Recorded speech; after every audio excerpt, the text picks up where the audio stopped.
Bentley. This urgent question, and I'd also like to thank the Minister for her reply and indeed join her in expressing my condolences to the families of those two individuals who have sadly and tragically lost their lives. The storm left hundreds of thousands of homes without power and disrupted critical infrastructure, and we are all grateful to the engineers who are working tirelessly to restore power under very challenging conditions.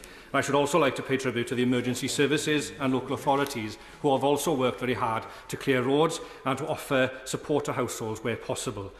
However, I am deeply concerned, Mr Speaker, about the thousands of people still without electricity. This storm has brought into very sharp relief just how dependent other key utilities are on electricity, from heating to water supply to mobile phone networks. The latter concern is compounded in rural areas by the fact that many have lost their copper landlines in the recent digital switchover and now use a system that is dependent on mains power supply. Villages such as Blaenforce, Pontrhydygroes and Ponderwyd in my constituency, to name just a few, have not only been without power, therefore, but also periods without water, heat and any means of communicating for help and support. The increasing frequency of extreme weather events such as Storm Darragh due to climate change underscores the need for robust civil protection measures, encompassing both our immediate response but also long-term resilience planning. In this regard, Mr Speaker, our experiences with Storm Darragh highlight a need to review the adequacy of current arrangements. For example, if rural areas such as mine are without mobile signal and no longer have copper landlines, how are they to receive important emergency information, let alone call for assistance?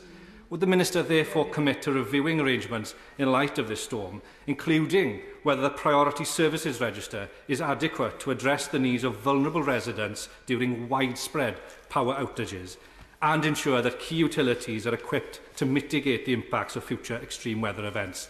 And finally, will the Minister outline the Government's immediate actions to work with the Welsh Government and local authorities in Wales to support communities who are still without power, as well as its longer-term strategy to strengthen national resilience in the face of extreme weather events? Minister. I'd like to thank the honourable gentleman for his question and for his efforts over the weekend in providing advice and support to constituents. And I know that many households across North and Mid Wales have been particularly affected by the damage and disruption caused by Storm Darragh, as the honourable member has mentioned.